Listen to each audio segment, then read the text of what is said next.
in the tests, I was really struggling getting good grades because I was thinking like a paramedic. Yeah, my wall looked like I was a serial killer.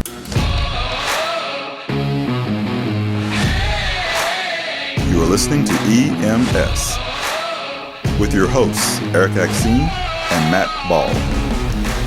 Well, it's a question that I get asked quite frequently as a longtime firefighter paramedic, and then I went to nursing school in 2017. So I was actually teaching at a local community college. It was a side job before we started. Side job where I was teaching EMTs and paramedics. I was in the skills lab. And several of the instructors that I worked with had gone through they had a bridge program at this specific school, either paramedic or LVN to RN. Okay. And like I say, several of the guys that I worked with had done this program. Never thought about being a nurse, getting my nursing degree, never thought about that. Right. And so after working with these guys for a while, I thought, man, that's a really good idea.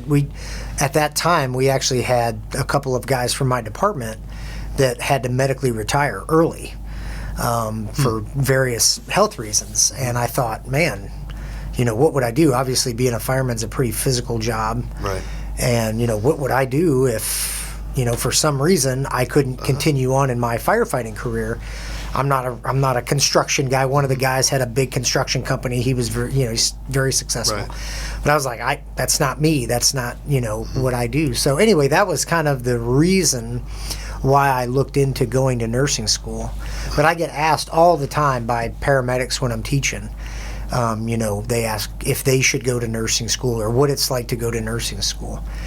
And so, I did my prereqs, all that kind of stuff. What kind of prereqs did you have to do? Just general college prereqs, A&P 1 and 2. Anatomy and physiology. Yeah, had to do A&P classes.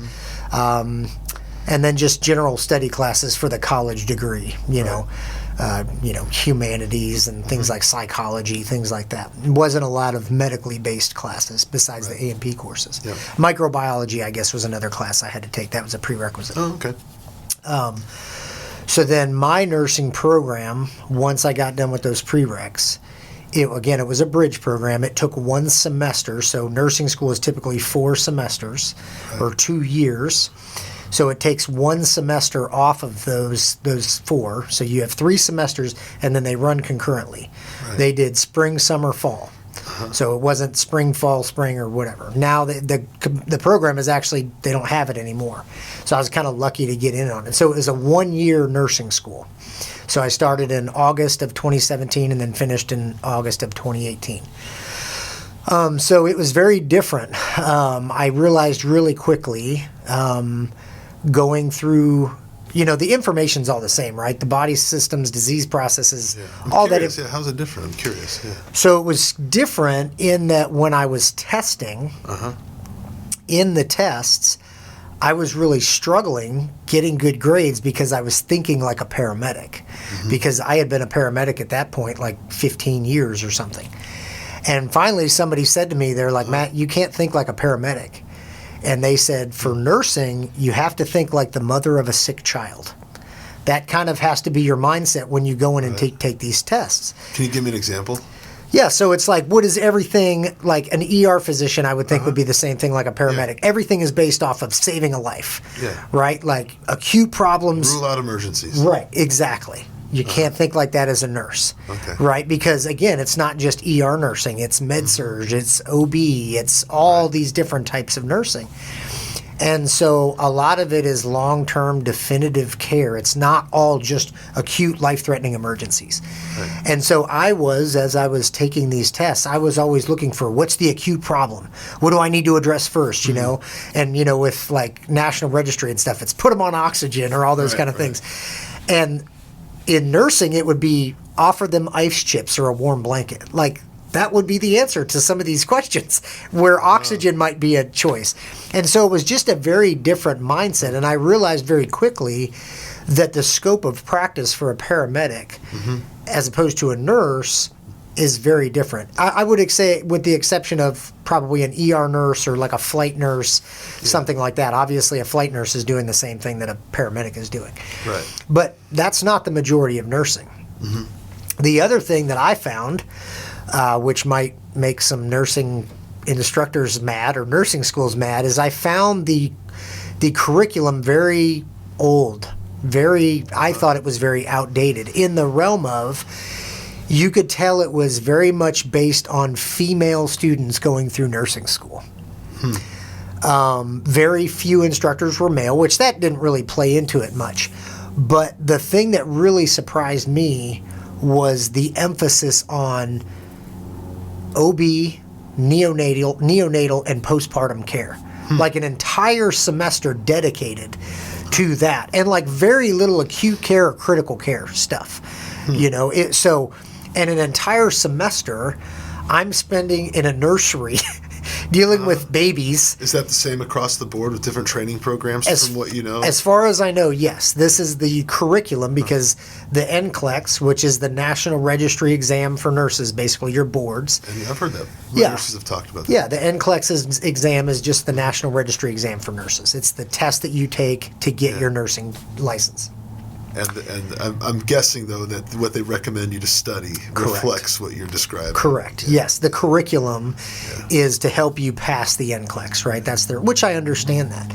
But I just felt like it was very outdated, and like when I remember specifically, I was at a local hospital doing a clinical, and I was in postpartum. Yeah. Well, here I am, a guy, going into these rooms with women that just had babies, and typically their spouses were in the room. And I'm sure as a physician, some of these exams are pretty personal. I mean, you're doing vaginal exams, rectal exams, look for tearing, things of that nature. Mm-hmm. Well, no female, and I don't blame them one bit, no female really wants some guy nursing student coming in looking at those things. Certainly husbands are super uncomfortable with some dude coming in here, doing that. It's just, I don't know. I felt like it was very awkward for me. I had an instructor. I got a pen hanging off of me. I had an instructor. I didn't notice that. I just reached in. I got a random pen.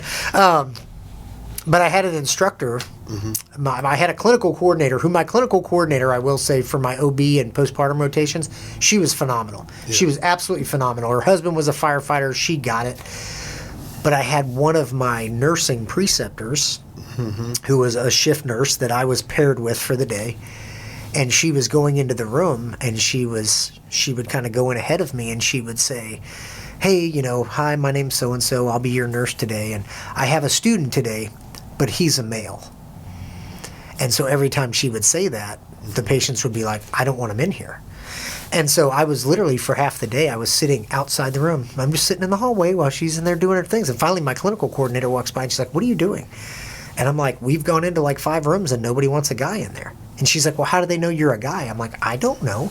And so she goes up to the nurse that I was paired with, and kind of got into her a little bit. And she's like, how do they know? Get any practice? Yeah, she's like, how do they know he's a male? Well, I'm telling him. She's like, you have no business telling. His gender doesn't play a role. He's here to learn. But anyway, the point was, I just thought it was very my intention was I was either going to work ER or ICU. Yeah. And I didn't really feel like knowing all these things about postpartum care was applicable to what I was going to do. Right. And anyway, I thought that a lot of that kind of stuff was very outdated. Like I said, I spent one day in an ICU just kind of standing around. Yeah. I spent one 12-hour shift in an ER, but I had multiple shifts postpartum. I had multiple shifts in the nursery, multiple shifts on the OB floor. Good at all that postpartum care. Oh man, no, I wouldn't say that. I wouldn't say that at all. But so the scope of practice is very different. As paramedics, and this obviously, but for people, for nurses maybe that don't understand, as paramedics, we work under a medical director's license. Uh-huh. We work under protocols. Right. And we are the ones that are kind of making the decision. It's funny, they always say, well, you don't diagnose in the field. Well, if I don't diagnose, how do I treat? Mm-hmm. That's kind of silly. You got to find the diagnosis. You got to assess the patient. I got to diagnose SVT to treat SVT, right? And so that's how we work as paramedics. As nurses, it's very different. You kind of go in there and you're doing an assessment, but you're basically following the doctor's orders for that specific patient, right? Based on whatever floor you're working on or whatever. So it's just an entirely different scope of practice. But one of the things that I would say about nursing as opposed to being a paramedic is there is a lot more options being an RN than being a paramedic. And I hate to say this, I hope that this changes, but I would say if you are interested in the medical field and you're looking at either becoming a paramedic or a nurse, and you really don't have much of an interest being a firefighter, my personal opinion, and this is just my opinion, I would say you're better off getting your nursing license. Because as a nurse, you can still do pre-hospital medicine. You can become a ground critical care nurse, a flight nurse. There's options for pre-hospital stuff if you want to go that route. But you can be in the ER, you can be in the ICU, if you're OB, med-surg, you can go into the business side of nursing. There is a lot more options when it comes to nursing. As far as being a paramedic, you really have two options. Either you work private ambulance, three options. Private ambulance, fire department, or flight, critical care. And the sad reality is that private ambulance, you're not making much money. It would blow people away, the average person, and you know this. Yeah. What these paramedics are asked to do, and they're making less than people flipping burgers at a burger place. Sometimes it's not uncommon for them to be making less money than a barista at Starbucks. And they're making life or death decisions and have a high level of training. Critical care paramedics, those are some of the smartest people I've ever met. I mean, they rival physicians that I've talked to with their level of knowledge. I mean, these people are smart. They know their stuff, and they're making less than most entry-level firefighters. Because they're working for a municipality. So really, if you're a paramedic and you want to get compensated well and make a career out of that, the best thing to do is work for a fire department because you're going to get paid more, So there's just a lot more. And again, if you're a nurse, if you're working in ER, any nursing field, you're going to make a lot more money. That's just the reality of it. Yeah. Nurse practitioners as well. Yes, you can continue your education. CRNA, one of the guys I went to school with, he was a firefighter, a local department. When he started nursing school, he'd only been there a few years. And his goal was when he got out, he was going to quit the fire department and he wanted to become a CRNA. And he did that. As soon as we got done with nursing school, he got a job in an ICU, quit his fire department job, did his ICU time, applied to CRNA school, and he just recently finished within the last year or so, and now is a practicing CRNA. Probably making great money, doing a great job. Super smart guy. But yeah, there's just a lot more options. But, I think if you're already a firefighter paramedic, which these are the people that a lot of times are asking me these questions, just know that being a nurse is it's a different scope of practice, I guess is the only way to really say it. You really have to think differently unless you're working in an ER, which most firefighters that I know that have gone on to get their RN, they are working in the ER. Right. I've never worked in an ER as a nurse. I've had the ability to do that, the opportunities to do that, and I just never did it because I was so busy on the ambulance that going in, working a 24, 48-hour shift, getting my butt kicked on the ambulance to just go into a hospital and get my butt kicked for 12 more hours didn't seem appealing to me. Yeah. I did pre-op and PACU stuff, which was interesting, a different side of nursing. But yeah, it's just very, very different. It's a very different field. And I know to you, a lot of people have asked about med school. Right. And what is it like taking the MCATs? What's it like going to med school? So share that experience with us. Well, I have a question for you first, though. Okay, go. So it seems to me the nurses that I've had in the ER, that's most of my experience with nurses, is a real hunger to be able to think critically and to do things on their own. A lot of autonomy. It seems like there's less freedom to do that as a nurse as opposed to being a paramedic. Yes. I mean, you're on your own really in an ambulance, whereas in the ER, I'm right there. There's a lot of orders to follow, right?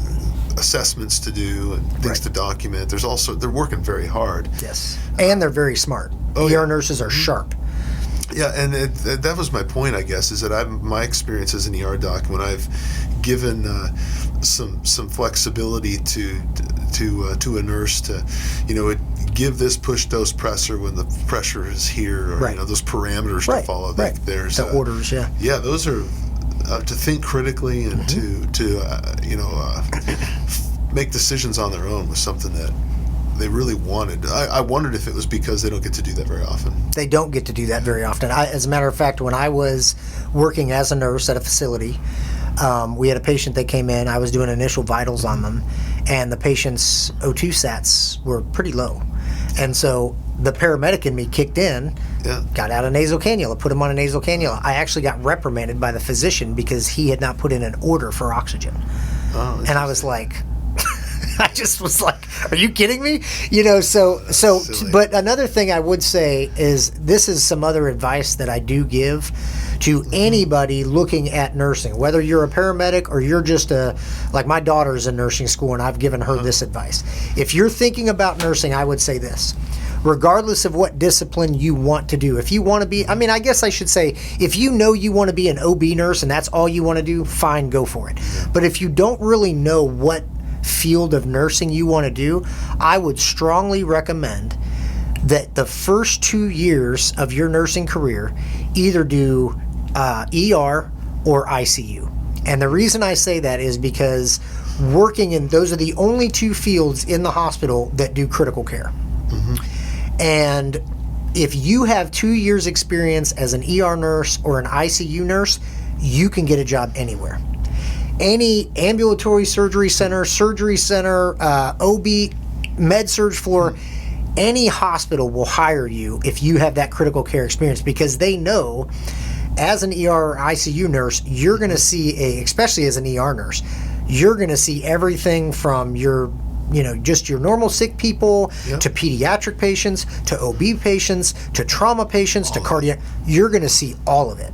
And you're going to get great experience on how to manage really sick patients, as opposed to being on a med-surg floor. Not knocking the med-surg nurses, but they don't get exposure to the really sick patients.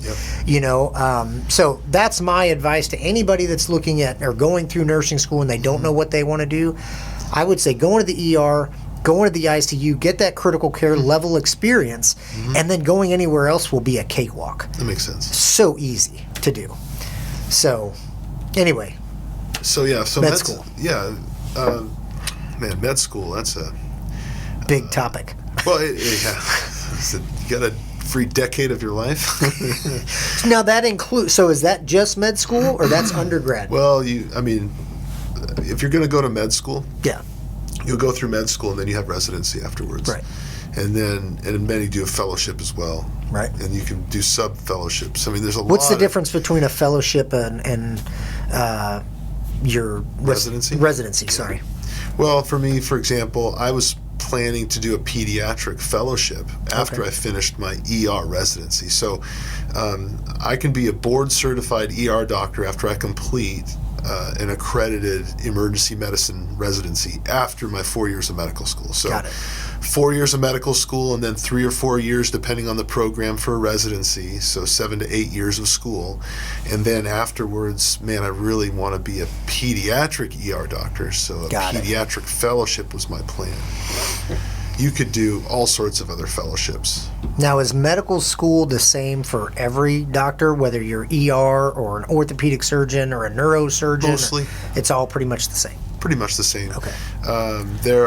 So when you start off, when you make the decision you want to go to medical school, it's usually a couple of years before school starts, because there's a long application process and then tests, the MCAT, and then interviews and all sorts of stuff that happens over the, so if in 2020, if I decided today, beginning of 2025, I wanted to go to medical school, I might get in that fall of 2026. Okay. So more than a year later, I would be applying. This is after your undergrad. You've already got your. That's right. You go through undergrad and you decide I want to be a doctor, and you got to make sure you have the prerequisites. Sure. And then you apply to medical school. at an accredited school, and there's all sorts of paperwork to do, personal statements, the MCAT, you got to take the medical college acceptance test. It might be aptitude. What is that? It's MCAT. What's on that test? I mean, I've seen the book and stuff, but Yeah, there's physical sciences, biological sciences, verbal reasoning. There used to be a written part. I think that's gone now. Oh, okay. From when I took the MCAT. But basically, it's a long, tough test that's meant to kind of. I in some ways I feel like it's meant to weed people out. How long? What do you mean long? How long is it? All day. Oh, all I think day. If I remember correctly, Whew. I don't know, 6-7 hours of tests. Oh, so there's separate tests. It's not like one big. Yeah, that's when I Okay. took it. Now it's all computerized now. Back Sure. when I took it, it was with a pencil. Yeah, scan yes, fill in the bubbles. Yeah. And we got there are multiple categories of scores that you get. And I think it's still the same way today. This is the categories, just a little bit different flavor. But you end up with a score of some kind. Okay. And then medical schools are able to take those scores and use them. Because I've been on an admission committee before. You get thousands of applicants, but you only want to interview a couple hundred. Sure. And so you got to weed some people out, right? You did that based on their MCAT scores? Part of it was, yeah. Okay. It's like there's a certain threshold for we are not going to consider an application with a score below this. Okay. And we aren't going to consider an applicant that doesn't have this experience. Maybe, who Got knows what it might be. Or GPA, your grades. There's certain things you can do to rule people out. And then you end up with an applicant pool. And then they send out a secondary application. And then from there you may get an interview. And then from there you get acceptances. So you're applying to medical schools all across the country? Yeah, my wall looked like I was a serial killer. I had a big Your map wall? of the United States. With the string? I did. I had you cards. I put push pins on note Yeah. cards on all the cities where I was going for interviews, and How many medical schools did you apply to? I think I applied Is to that- like 30 schools or No something like kidding. that. And then I think I had interviews at a bunch of them, and then we ended up picking the interviews we wanted based on the serial killer wall. And my wife Deborah and we decided on the schools we were interested in, and then we interviewed at those schools. And I went to medical school married. Most people don't. Yeah, you were a little bit older. Most people are smarter than me. Amen, bro. I didn't become a fireman until I was 30, yeah. So anyway, I went to medical school later in life after another career, and so when I went married, and Yeah. so my wife and I we walked through it all together, trying to decide where we wanted to be. And That'll where we test a wanted to be marriage. located. Yeah. Fortunately, she's a great team member, and we Yeah. work well together, so it went really well. Yeah. But it was challenging. I mean, Sure. it's a big life change, and it was a big stress on her. Yeah. She was a single mom for a lot of the times Yep. in school, Yep. and she's a professional herself. She's a dentist. Yeah.